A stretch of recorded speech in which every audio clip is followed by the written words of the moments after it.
السلام علیکم ورحمۃ اللہ وبرکاتہ۔ بسم اللہ الرحمن الرحیم۔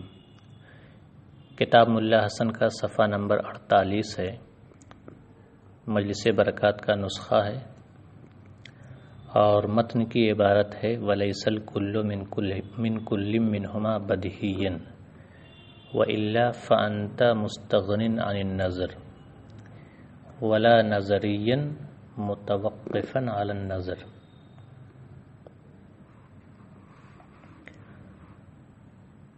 ماتن علیہ الرحمہ، مصنف علیہ الرحمہ فرماتے ہیں کہ تصور اور تصدیق میں سے ہر ایک بدیہی نہیں ہے، یعنی تمام تصورات اور تمام تصدیقات سب کے سب بدیہی نہیں ہیں، کیونکہ ہمیں بہت سے تصورات اور تصدیقات میں نظر و فکر کی ضرورت پیش آتی ہے، حاجت پیش آتی ہے۔ تو پھر اگر تمام تصورات و تصدیقات بدیہی ہوتے تو لازم آتا کہ ہمیں نظر و فکر کی ضرورت ہی پیش نہ آئے، جبکہ ایسا نہیں ہے، نظر و فکر کی ضرورت پیش ہی نہ آئے، یہ تالی باطل ہے، اور جب تالی باطل ہے تو مقدم بھی باطل ہوگا، یعنی تمام تصورات و تصدیقات کا بدیہی ہونا یہ بھی باطل ہوگا، کیونکہ ہم جانتے ہیں کہ ہمیں بہت سارے تصورات اور تصدیقات کے علم میں نظر و فکر کی ضرورت پیش آتی ہے۔ اسی طرح تمام تصورات و تصدیقات نظری بھی نہیں ہیں، اور نظری کا مطلب مصنف نے بیان کیا متوقف علی النظر، عبارت ہے ولا نظرین متوقفا علی النظر، اور نہ ہی تمام تصورات و تصدیقات نظری ہیں کہ نظر و فکر پر موقوف ہوں۔ تو نظرین کی صفت لائی گئی متوقفاً علی النظر، یہ متوقفاً علی النظر یہ نظرین کی صفت کاشفہ ہے کہ متوقفاً علی النظر کے ذریعہ یہ پتہ چلتا ہے کہ نظری کسے کہتے ہیں، نظری اسے کہتے ہیں جو نظر و فکر پر موقوف ہو۔ تو متوقفاً علی النظر یہ نظرین کی صفت کاشفہ ہے، اور اسی صفت کاشفہ سے ہمیں نظری کی تعریف معلوم ہو جاتی ہے کہ نظری کسے کہیں گے، نظری اسے کہیں گے جو نظر و فکر پر موقوف ہو۔ خیر، مصنف کہتے ہیں کہ تمام تصورات و تصدیقات نظری بھی نہیں ہیں کہ نظر و فکر پر موقوف ہوں، کیونکہ بہت سارے تصورات و تصدیقات کا علم ہمیں پہلے ہی بہت سارے تصورات و تصدیقات کا علم ہمیں نظر و فکر کے بغیر ہی ہو جاتا ہے۔ یہ مصنف علیہ الرحمہ نے فرمایا۔ یہاں ایک اعتراض ہوتا ہے، اچھا اس سے نتیجہ کیا نکلا؟ نتیجہ یہ نکلا کہ بعض تصورات و تصدیقات بدیہی ہیں اور بعض تصورات و تصدیقات نظری ہیں۔ تو کوئی علم بدیہی ہوگا اور کوئی علم نظری ہوگا۔ یہاں ایک اعتراض وارد ہوتا ہے کہ مصنف نے یہ فرمایا ہے کہ نظری وہ ہے جو نظر پر موقوف ہو، کیونکہ مصنف نے نظرین کی صفت کاشفہ متوقفاً علی النظر ذکر کی ہے، جس سے معلوم ہوتا ہے کہ نظری وہ ہے جو نظر و فکر پر موقوف ہو۔ اب اعتراض یہ ہے کہ ایسا ہوتا ہے کہ ایک شے ایک آدمی کے نزدیک بدیہی ہوتی ہے اور وہی شے دوسرے آدمی کے نزدیک بدیہی ہوتی ہے، ایک شے ایک آدمی کے نزدیک نظری ہوتی ہے کہ اسے نظر و فکر کے بعد وہ حاصل ہوتی ہے، اور وہی شے دوسرے آدمی کے نزدیک بدیہی ہوتی ہے۔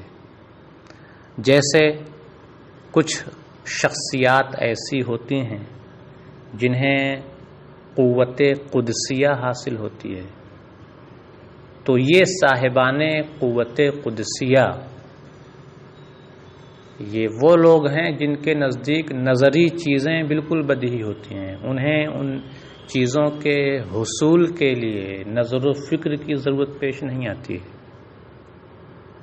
تو دیکھیں، ایک شے جو ایک آدمی کے نزدیک نظری ہے اسے نظر و فکر کے بعد حاصل ہو رہی ہے، وہی چیز صاحب قوت قدسیہ کو نظر و فکر کے بغیر حاصل ہو رہی ہے۔ تو پھر نظری کی یہ تعریف کرنا کہ نظری وہ ہے جو نظر پر موقوف ہو، نظر و فکر ہی کے ذریعہ حاصل ہو، نظری کی یہ تعریف کرنا صحیح نہیں ہوگا، کیونکہ صاحب قوت قدسیہ کو تو وہ چیز بغیر نظر و فکر کے حاصل ہو جا رہی ہے، تو نظر و فکر پر موقوف کہاں ہوئی؟ تو توقف علی النظر کا کیا مطلب ہوا؟ یہاں تو توقف پایا ہی نہیں جا رہا ہے۔ تو مصنف علیہ الرحمہ نے اپنے حاشیے میں اس اعتراض کا اپنا ایک تحقیقی جواب دیا ہے، اور ایک دوسرا جواب بھی مصنف علیہ الرحمہ نے ذکر کیا ہے۔ مصنف علیہ الرحمہ کا جو اپنا تحقیقی جواب ہے وہ علم کی طرف نظر کرتے ہوئے ہے، اور دوسرا جو جواب ذکر کیا ہے جو ان کا اپنا تحقیقی جواب نہیں ہے وہ معلوم کی طرف نظر کرتے ہوئے ہے۔ اس کو یوں سمجھیں کہ مصنف کا اپنا جو تحقیقی جواب ہے وہ یہ ہے کہ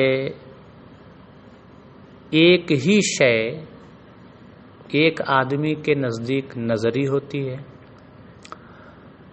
اور دوسرے آدمی کے نزدیک وہی شے بدیہی ہوتی ہے۔ اس سے یہ نتیجہ اخذ کرنا کہ جب وہ شے ایک آدمی کے نزدیک نظری ہے، ایک آدمی کے نزدیک بدیہی ہے اور دوسرے آدمی کے نزدیک نظری ہے، تو نظری کی تعریف متوقف علی النظر سے کرنا صحیح نہیں ہوگا، کیونکہ متوقف علی النظر سے تعریف کریں تو حاصل یہ ہوگا کہ وہ نظر و فکر پر موقوف ہے، نظر و فکر کے بغیر حاصل نہیں ہوگی، جبکہ وہی شے صاحب قوت قدسیہ کو نظر و فکر کے بغیر حاصل ہو جا رہی ہے۔ تو اس سے یہ نتیجہ اخذ کرنا کہ نظری کی تعریف متوقف علی النظر سے کرنا صحیح نہیں ہے، یہ نتیجہ اخذ کرنا غلط ہے۔ غلط اس لیے ہے کہ بداہت و نظریت یہ در حقیقت علم کی صفت ہیں، معلوم کی صفت نہیں ہے۔ شیء معلوم یہ بدیہی اور نظری نہیں ہوتے ہیں، شیء معلوم کا جو علم ہے وہ علم بدیہی اور نظری ہوتا ہے۔ اگر خود شیء معلوم بدیہی یا نظری ہوتی تو پھر یہ اعتراض درست تھا کہ ایک ہی شیء معلوم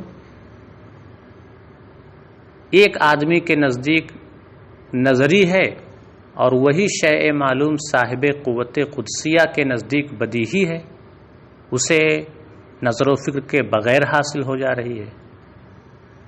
تو نظری کی تعریف متوقف علی النظر سے کرنا کیوں کر صحیح ہوگا؟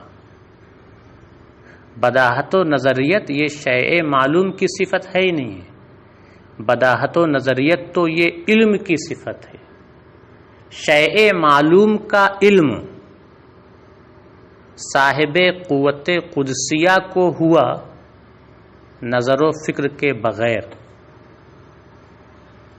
اور جس آدمی کے اندر قوت قدسیہ نہیں ہے، فاقد قوت قدسیہ، فاقد قوت قدسیہ کو اس شیء معلوم کا علم ہوا نظر و فکر کے بعد، تو صاحب قوت قدسیہ کا علم الگ ہے اور فاقد قوت قدسیہ کا علم الگ ہے، دونوں کا علم الگ الگ ہے۔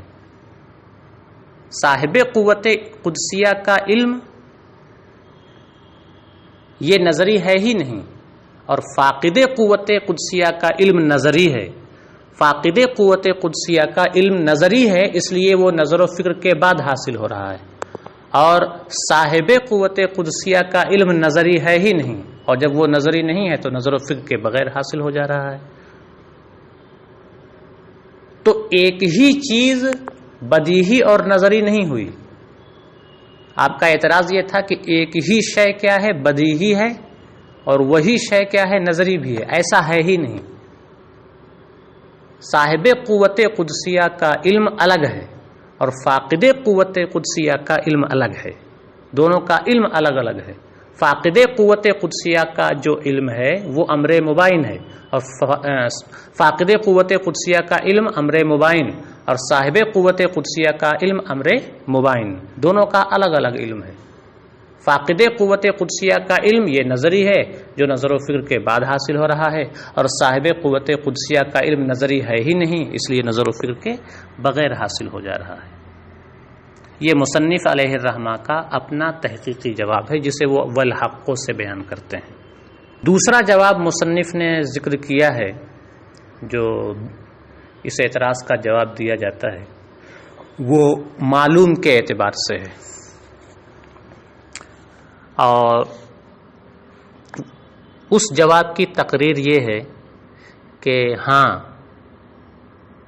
بداہت و نظریت یہ معلوم کی صفتیں ہیں، اور شیء معلوم ہی ایک شخص کے نزدیک نظری ہوتی ہے، اور دوسرے یعنی صاحب قوت قدسیہ کے نزدیک وہی بدیہی ہوتی ہے۔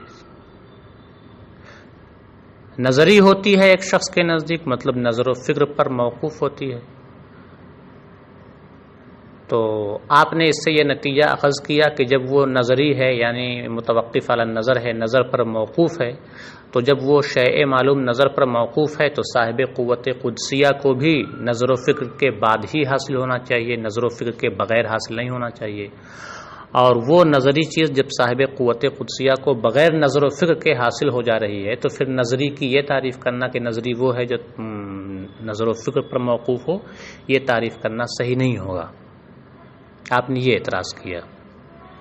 ہم اس اعتراض کا یہ جواب دیں گے کہ جہاں نظری کی یہ تعریف کی گئی ہے المتوقف علی النظر، کہ نظری وہ ہے جو نظر پر موقوف ہو، وہاں توقف سے کیا مراد ہے؟ وہاں توقف سے یہ مراد نہیں ہے کہ اگر موقوف علیہ نہ پایا جائے تو خود موقوف بھی نہ پایا جائے۔ توقف وہاں لولاہ لم تنع کے معنی میں ہے ہی نہیں کہ اگر موقوف علیہ نہ پایا جائے تو خود موقوف بھی نہ پایا جائے، بلکہ توقف وہاں اذا وجدہ فوجدہ کے معنی میں ہے، مصحح لدخول الفاء کے معنی میں ہے، اور مطلب یہ ہے کہ نظری وہ ہے جو نظر پر موقوف ہو، یعنی نظر و فکر کے بغیر ضرور حاصل ہو جائے۔ اگرچہ ایسا بھی ہو سکتا ہے کہ نظر و فکر کے بغیر بھی وہ حاصل ہو جائے، نظری کی جو تعریف المتوقف علی النظر سے کی گئی ہے، وہاں توقف لولاہ لم تنع کے معنی میں نہیں ہے، بلکہ وہاں توقف اذا وجدہ فوجدہ کے معنی میں ہے، مصحح لدخول الفا کے معنی میں ہے۔ اور مطلب یہ ہے کہ نظری وہ ہے جو نظر و فکر کے بغیر، نظر و فکر کے بعد تو بہرحال حاصل ہو جائے، اگرچہ نظر و فکر کے بغیر بھی اس کا حصول ہو جاتا ہو، اور اس تعریف کے لحاظ سے کوئی اعتراض وارد نہیں ہوگا۔ اگر ہم توقف کا معنی اذا وجدہ فوجدہ لیں، مصحح لدخول الفا لیں، تو کوئی اعتراض وارد نہیں ہوگا۔ نظری وہ ہے جو نظر و فکر پر موقوف ہو، یعنی نظر و فکر کے بعد بہرحال حاصل ہو جائے، اگرچہ کبھی نظر و فکر کے بغیر بھی حاصل ہو جائے۔ ایک ہی شے فاقد قوت قدسیہ کے نزدیک نظری ہوتی ہے، اور وہی شے صاحب قوت قدسیہ کے نزدیک بدیہی ہوتی ہے۔ وہی شے صاحب قوت قدسیہ کو نظر و فکر کے بغیر حاصل ہو جاتی ہے، لیکن فاقد قوت قدسیہ کو نظر و فکر کے بعد حاصل ہو جاتی ہے، بہرحال حاصل ہو جاتی ہے۔ تو کوئی اعتراض وارد نہیں ہوگا، کیونکہ یہاں توقف لولاہ لم تنع کے معنی میں ہے ہی نہیں کہ اگر موقوف علیہ نہ پایا جائے تو موقوف پایا ہی نہ جائے۔ نظر و فکر کے بغیر نظر و فکر نہ پائی جائے، جیسے صاحب قوت قدسیہ کے معاملے میں ہے کہ وہاں نظر و فکر نہیں پائی جاتی ہے، پھر بھی شے حاصل ہو جاتی ہے، لیکن نظر و فکر پائی جائے تو بہرحال اس کا حصول ہو جائے گا۔ جیسے فاقد قوت قدسیہ نظر و فکر کرے تو اسے حاصل ہو جائے گا۔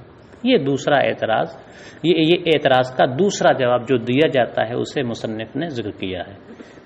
اب عبارت دیکھیں، عبارت ہے وَلَيْسَ الْكُلُّ مِنْ كُلٍّ مِّنْهُمَا بَدِيهِيًّا، اور تصور و تصدیق میں سے ہر ایک میں سے تمام بدیہی نہیں ہے۔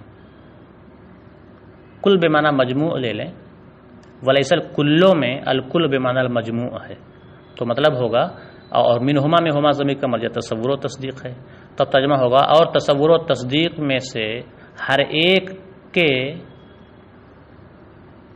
تمام بدیہی نہیں ہے۔ ترجمہ یوں کر لیں گے، اور تمام تصورات و تصدیقات بدیہی نہیں ہیں، ورنہ وَإِلَّا فَأَنْتَ مُسْتَغْنٍ عَنِ النَّظَرِ، ورنہ تو آپ کو نظر و فکر کی ضرورت ہی پیش نہ آئے گی۔ وَالتَّالِي بَاطِلٌ، اور تالی باطل ہے، یعنی نظر و فکر کی ضرورت پیش آتی ہے۔ فَإِنَّا نَحْتَاجُ فِي كَثِيرٍ مِّنَ الْعُلُومِ إِلَى النَّظَرِ، کیونکہ ہم بہت سے علوم میں، بہت سے تصورات و تصدیقات میں نظر و فکر کے محتاج ہوتے ہیں۔ ولا نظرین، اور نہ تمام تصورات و تصدیقات نظری ہیں، اور نظری کا مطلب کیا ہوا؟ آگے متن ہے متوقفاً علی النظر، کے نظر پر موقوف ہوں، تو متوقفاً علی النظر یہ صفت کاشفہ ہے نظرین کی، اسی کے بارے میں شارح کہتے ہیں صرح بالصفت الکاشفۃ لہ بقولہ متوقفاً علی النظر۔ مصنف علیہ الرحمٰن نے اپنے قول متوقفاً علی النظر کے ذریعہ نظری کی صفت کاشفہ کی تصریح کی ہے۔ وَهَذَا تَعْرِيفٌ لَهُ فِي الْمَشْهُورِ، اور متوقفاً علی النظر یہ نظری کی تعریف مشہور ہے۔ قال فی الحاشیۃ، مصنف علیہ الرحمٰن نے اپنے حاشیہ منہیہ میں فرمایا ہے کہ الحق ان البداہۃ والنظریۃ من صفات العلم، حق یہ ہے کہ بداہت و نظریت یہ علم کی صفات میں سے ہیں۔ فلا یرد انہ رب شیء یکون نظریا عند شخص و بدیہی عند آخر، لہذا یہ اعتراض وارد نہیں ہوگا کہ بسا اوقات کوئی چیز ایک شخص کے نزدیک نظری ہوتی ہے اور وہی چیز دوسرے شخص کے نزدیک بدیہی ہوتی ہے۔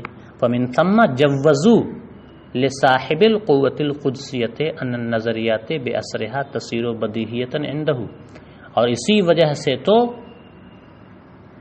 اہل علم نے صاحب قوت قدسیہ کے لیے یہ ممکن مانا ہے کہ نظریات سب کے سب اس کے نزدیک بدیہی ہوتے ہیں۔ فلا معنی للتوقف، لہذا توقف کا کوئی مطلب ہی نہیں رہ گیا، نظر و فکر پر اس کے موقوف ہونے کا کوئی مطلب ہی نہیں رہ گیا۔ صاحب قوت قدسیہ کے نزدیک تو وہ نظر و فکر پر موقوف ہی نہیں ہے، تو پھر نظری کی تعریف کرنا کہ نظری وہ ہے جو نظر و فکر پر موقوف ہے، یہ صحیح نہیں ہوگا، یہ اعتراض وارد نہیں ہوگا۔ کیوں وارد نہیں ہوگا؟ وجہ الدفع ان علم کل واحد مغایر بالشخص سے، اس اعتراض کے دفع کی وجہ یہ ہے کہ ہر ایک شخص کا علم بالذات مغایر ہوتا ہے، ہر ایک کا علم الگ الگ ہے۔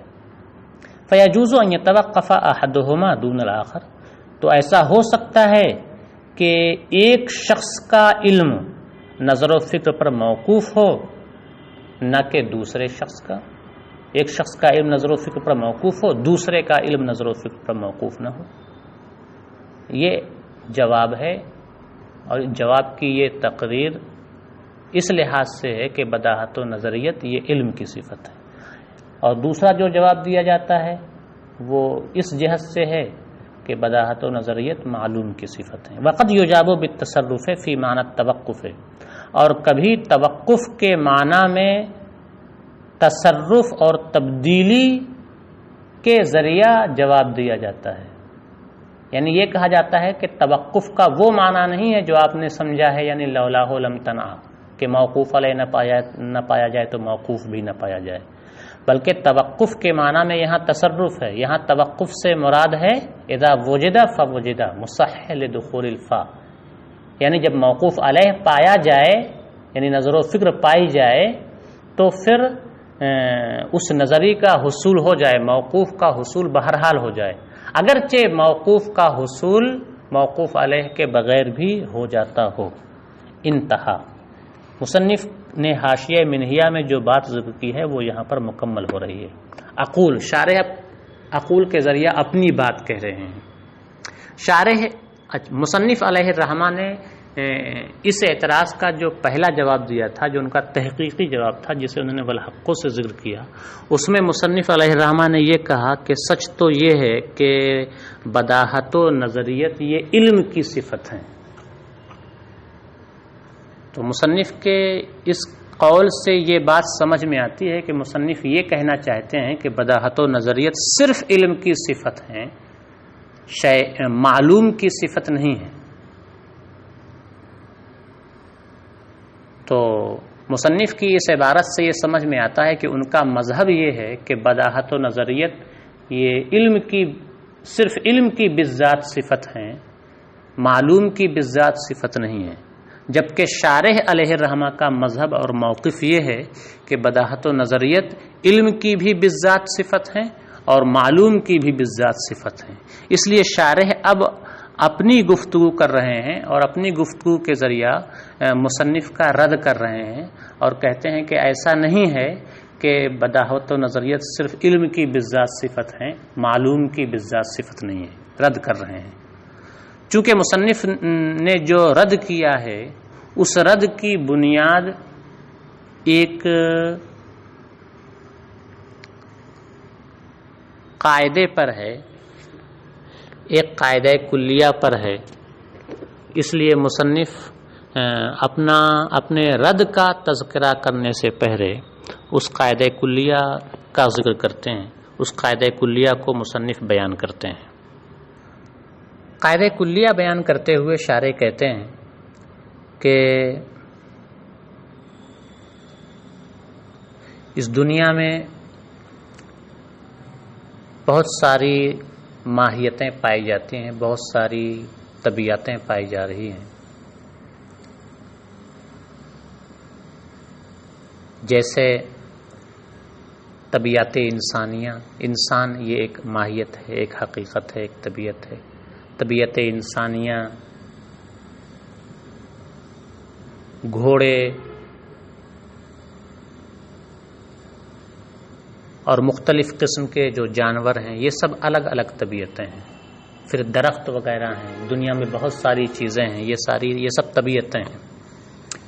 تو طبائع، دنیا میں بہت ساری طبیعتیں پائی جا رہی ہیں، اور دنیا میں ان طبیعتوں، ان ماہیتوں کے اشخاص اور افراد بھی پائے جا رہے ہیں۔ طبیعت انسانیہ، اس کے اشخاص سے دنیا بھری ہوئی ہے. انسان کے افراد اشخاص کتنے پا جائے؟ ہم خود انسان ہیں. ایسے یہ گھوڑا ہے، یہ بھی ایک طبیعت ہے، اس کے الگ الگ گھوڑے جو ان کا وجود دنیا میں ہے یہ افراد ہوئے. درخت یہ ایک طبیعت ہے، ایک ماہیت ہے، اور جو درخت ہم جن کو دیکھتے ہیں یہ افراد ہیں. تو دنیا میں بہت ساری طبائع نوعیہ ہیں، حقائق نوعیہ ہیں، اور ان کے افراد ہیں. مصنف یہ کہہ رہے ہیں کہ نہیں، مصنف نہیں، شارح یہ کہہ رہے ہیں کہ طبیعتوں کا بھی وجود ہے اور ان طبیعتوں کے اشخاص اور افراد کا بھی وجود ہے. ان طبیعتوں بعض طبیعتیں ایسی ہیں جن کے افراد کا وجود خارج میں بھی ہے اور ذہن میں بھی ہے.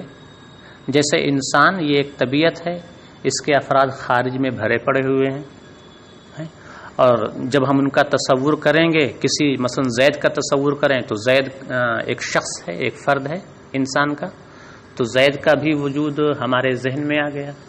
تو اس شخص کا وجود خارج میں بھی ہے اور ذہن میں بھی ہے. بعض طبیعتیں ایسی ہوتی ہیں جن کے افراد خارج میں نہیں ہوتے ہیں، صرف ذہن میں ہوتے ہیں. جیسے شمس ہے، سورج ہے، یہ ایک طبیعت ہے، ایک ماہیت ہے.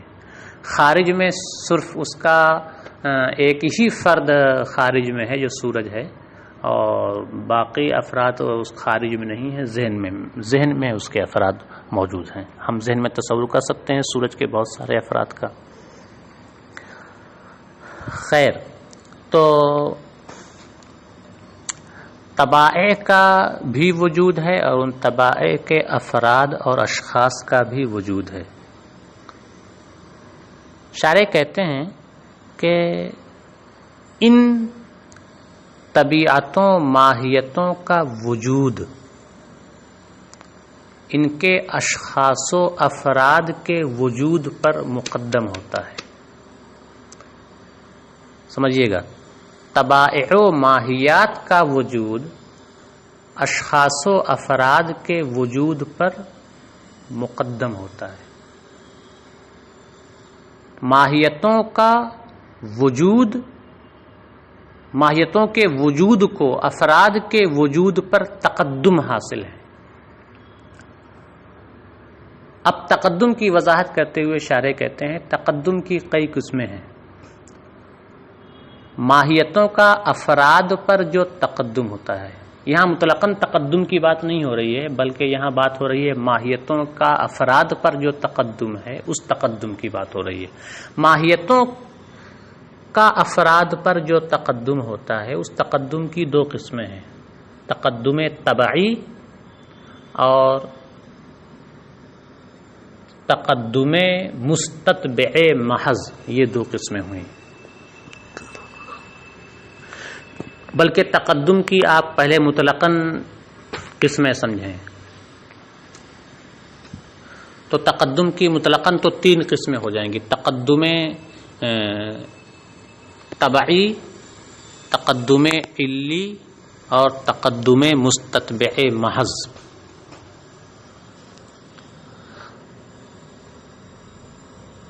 تقدم علی کو پہلے سمجھیں. تقدم علی اس تقدم کو کہیں گے جہاں متقدم متأخر کے لیے محتاج الیہ ہو، اور متقدم متأخر کے لیے محتاج الیہ ہونے کے ساتھ ساتھ اس متأخر کے لیے علت تامہ بھی ہو کہ متقدم کے وجود سے متأخر کا بھی وجود لازم ہو جائے. پھر سے دیکھیں، تقدم علی اس تقدم کو کہیں گے جہاں متقدم متأخر کے لیے محتاج الیہ ہو اور اس کی علت تامہ بھی ہو کہ متقدم کے وجود سے متأخر کا وجود لازم آ جائے. یہ تقدم علی ہے. جیسے وجود نہار کے لیے طلوع شمس، جیسے وجود نہار کے لیے طلوع شمس یہ علت تامہ ہے. تو وجود نہار تبھی پایا جائے گا جب طلوع شمس ہو. تو دیکھیں طلوع شمس یہ وجود نہار پر مقدم ہے، طلوع شمس کو وجود نہار پر تقدم حاصل ہے، اور یہ تقدم علی ہے، کیونکہ طلوع شمس یہ وجود نہار کی علت تامہ ہے کہ جیسے ہی طلوع شمس پایا جائے گا وجود نہار بھی پا لیا جائے گا. تو یہاں طلوع شمس متقدم ہوا اور وجود نہار متأخر ہوا. متقدم طلوع شمس یہ متأخر وجود نہار کے لیے محتاج الیہ بھی ہے، اور اس کی علت تامہ بھی ہے کہ متقدم یعنی طلوع شمس کے پائے جاتے ہی متأخر یعنی وجود نہار بھی لازم ہو جائے گا، وہ بھی پا لیا جائے گا. یہ تقدم علی کی مثال ہوئی. تقدم کی دوسری قسم ہے تقدم تبعی.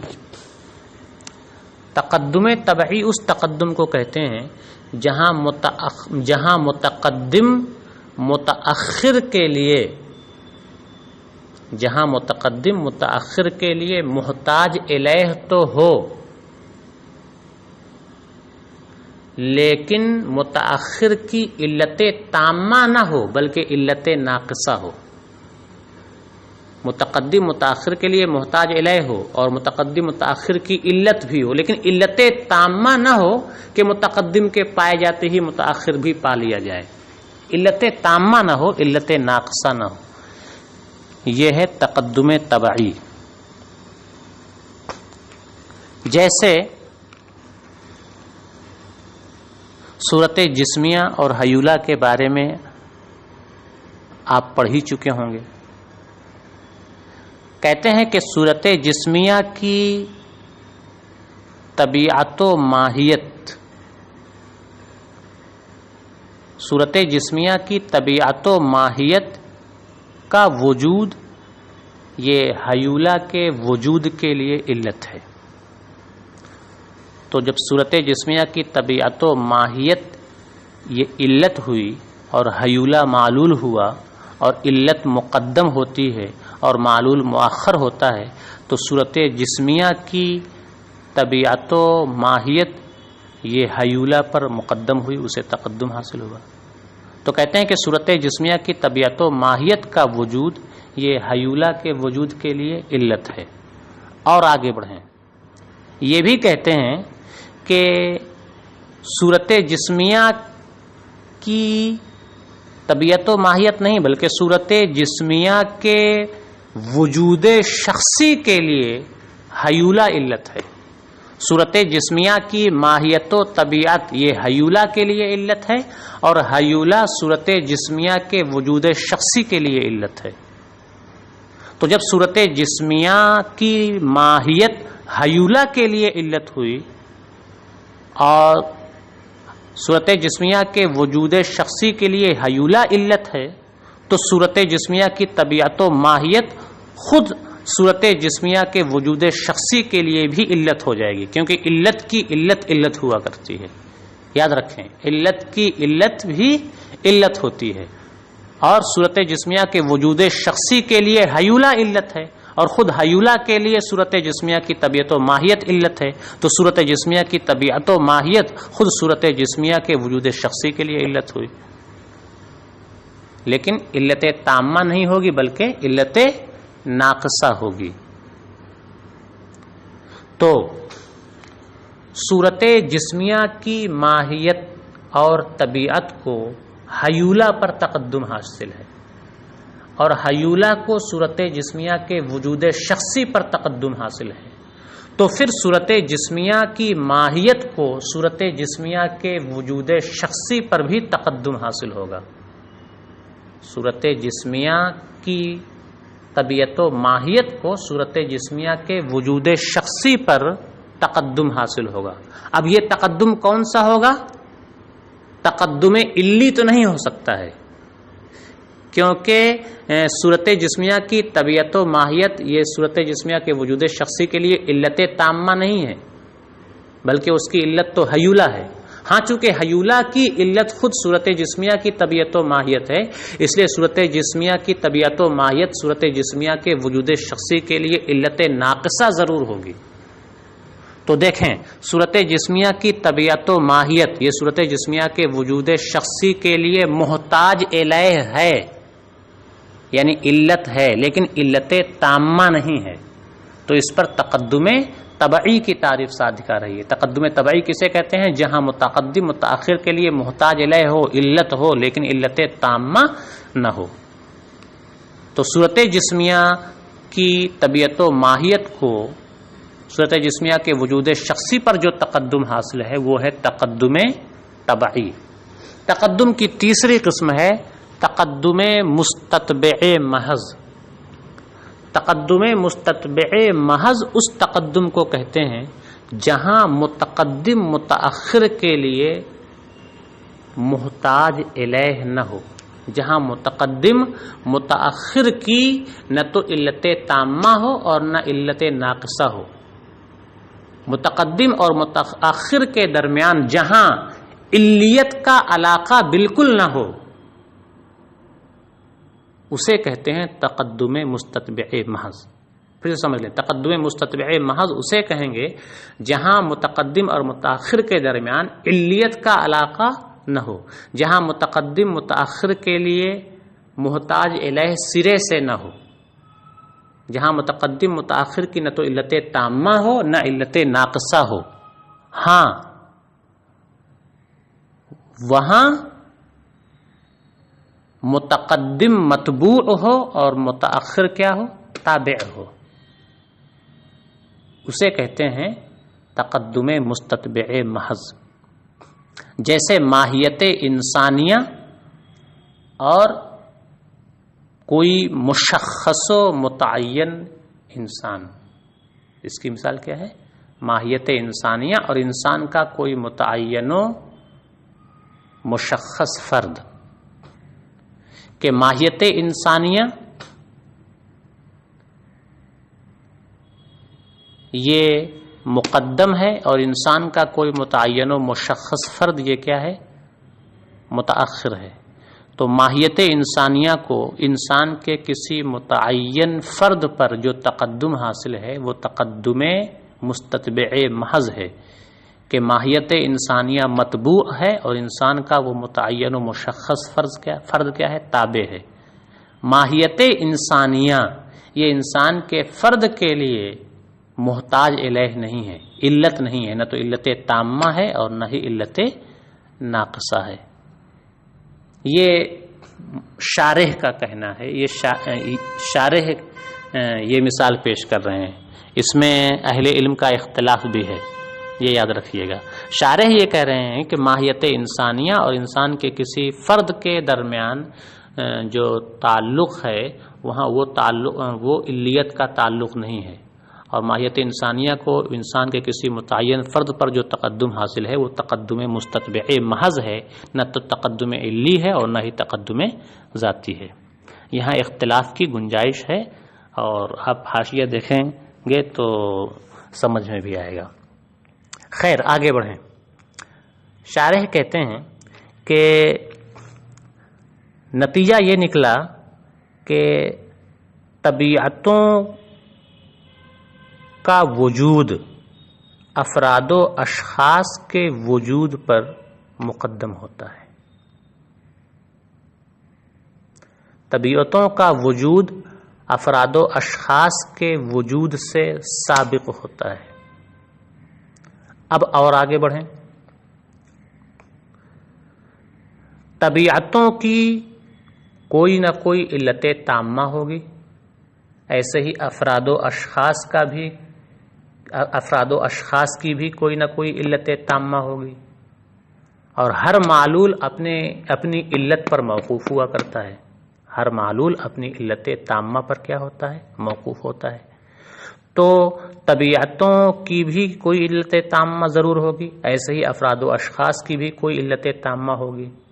تو جب طبیعتیں افراد و اشخاص پر مقدم ہیں تو طبائع نوعیہ کا اپنی علت پر جو توقف ہے وہ توقف بھی افراد و اشخاص کے اپنی علت پر جو افراد و اشخاص کا اپنی علت پر جو توقف ہے اس توقف پر ماہیتوں کے توقف کو تقدم حاصل ہوگا۔ جیسے طبیعتوں کو افراد و اشخاص پر تقدم حاصل ہے، ایسے ہی طبیعتوں کے توقف کو افراد و اشخاص کے توقف پر بھی کیا ہے؟ تقدم حاصل ہوگا، کیونکہ توقف یہ ایک نسبت ہے، اور توقف جب نسبت ہے تو اس کا کوئی نہ کوئی منتسب بھی ہوگا۔ جہاں طبیعتوں کا اپنی علت پر توقف ہو وہاں منتسب ہے طبیعتیں، اور جہاں افراد و اشخاص کا اپنی علت پر توقف ہو وہاں منتسب ہے افراد و اشخاص۔ ماہیتیں الگ چیز ہیں، افراد و اشخاص الگ چیز ہیں، تو ان دونوں کی نسبت یعنی ان کا توقف بھی بالکل ظاہر ہے الگ الگ ہوگا۔ اشخاص و افراد کا توقف الگ چیز ہے اور ماہیتوں کا توقف الگ چیز ہے، دونوں الگ الگ چیزیں ہیں۔ اور جب ماہیتیں مقدم ہیں، افراد و اشخاص مؤخر ہیں، تو ماہیتوں کا توقف و ترتب بھی مقدم ہوگا اور افراد و اشخاص کا توقف و ترتب کیا ہوگا؟ مؤخر ہوگا۔ یہ شارح نے یہ ایک ضابطہ بیان کیا، ایک قاعدہ کلیہ بیان کیا۔ اب اس کے بعد وہ مصنف نے جو یہ کہا کہ بداہت و نظریت صرف علم کی صفتیں ہیں، اب یہاں سے اس کا رد کریں گے۔ جو قاعدہ کلیہ شارح نے بیان کیا ہے اس کا خلاصہ یہ ہوگا کہ طبیعتوں کا وجود ان کے افراد و اشخاص کے وجود پر مقدم ہے، خواہ یہ تقدم طبعی ہو، خواہ یہ تقدم مستتبع محض ہو۔ اور جب طبیعتیں افراد و اشخاص پر مقدم ہوئیں تو طبیعتوں کا توقف علی العلت بھی مقدم ہوگا افراد و اشخاص کے تقدم علی العلت پر، کیونکہ تقدم نسبت ہے اور نسبت کا تغایر منتسب کے لحاظ سے ہوتا ہے۔ توقف الماہیات، توقف الطبائع میں منتسب ہے طبائع ماہیتیں، اور توقف الافراد و اشخاص میں منتسب ہے افراد و اشخاص۔ اور جب طبائع اور افراد و اشخاص الگ الگ چیزیں ہیں تو ان کی نسبت یعنی ان کا توقف و ترتب بھی کیا ہوگا؟ الگ الگ ہوگا۔ یہ ضابطہ ہوا، یہ قاعدہ کلیہ ہوا۔ اس کے بعد اب شارح مصنف کا رد کریں گے، اس پر گفتگو انشاءاللہ کل ہوگی۔ آج کا سبق یہیں پر مکمل ہوتا ہے، لیکن یہ کہ عبارت کا ترجمہ تو دیکھ لیں۔ شارح کہتے ہیں اقول بتوفیق اللہ تعالی و توقیفہ ان تحقیق المقام ان وجود الطبائع النوعیت یتقدم علی وجودات الاشخاص۔ میں اللہ کی توفیق سے یہ کہتا ہوں کہ اس مقام کی تحقیق یہ ہے کہ طبائع نوعیہ یعنی ماہیات نوعیہ یہ اپنے افراد و اشخاص کے وجود پر، اس مقام کی تحقیق یہ ہے کہ طبائع نوعیہ کا وجود ان کے اشخاص و افراد کے وجود پر مقدم ہوتا ہے، سواء کانت فی الخارج او فی الذہن، خواہ وہ افراد و اشخاص خارج میں ہوں یا ذہن میں ہوں۔ فقط یکون التقدم طبعیا، پھر ان طبائع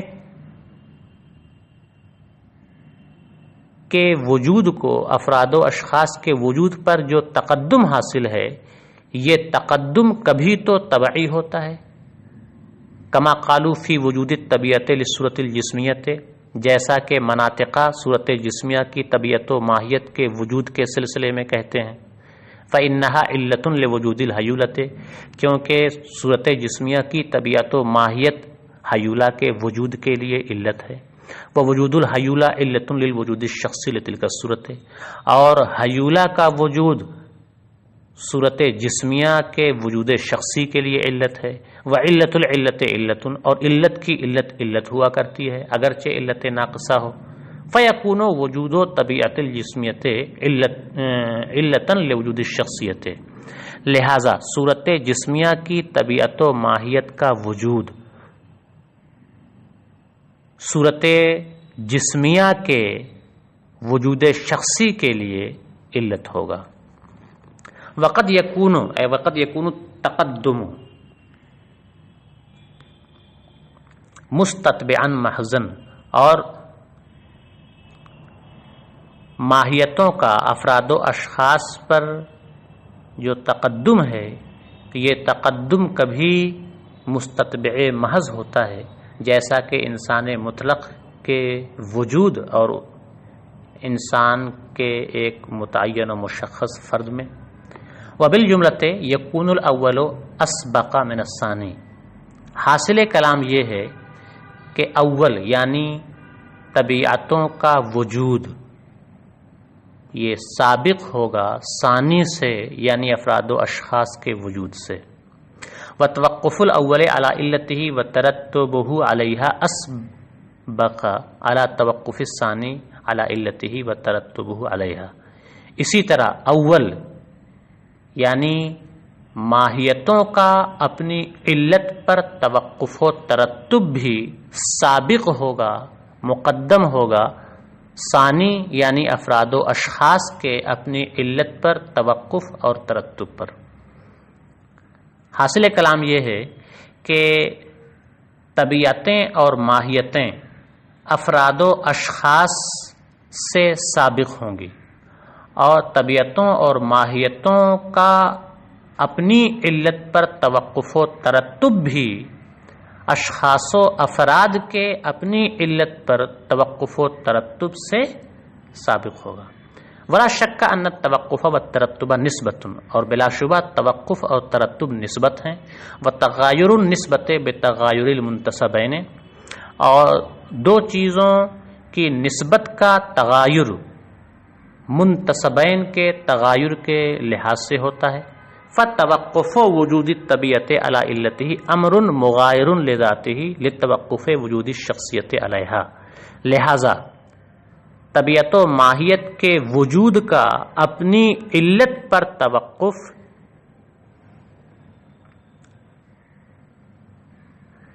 شخص و فرد کے وجود کے اپنی علت پر توقف سے بالذات امر مغایر ہوگا۔ لہذا ترجمہ دیکھ لیں، لہذا طبیعت و ماہیت کے وجود کے اپنی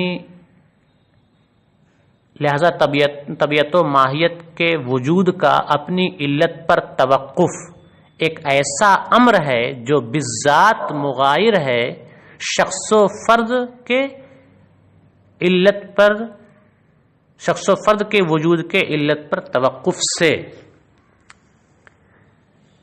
طبیعت کا توقف یہ شخص کے توقف سے ایک جداگانہ امر ہے، یہ ترجمہ ہو جائے گا۔ یہاں تک ضابطہ مکمل ہو جاتا ہے۔ وَإِذَا تُمُحِّدَ هَذَا سے اب مصنف پر شارح رد کریں گے، اور مصنف نے جو کہا ہے اس کی تردید کریں گے اور باقاعدہ دلیل بھی پیش کریں گے۔ آج کا سبق یہیں پر مکمل ہوتا ہے۔ السلام علیکم ورحمۃ اللہ وبرکاتہ۔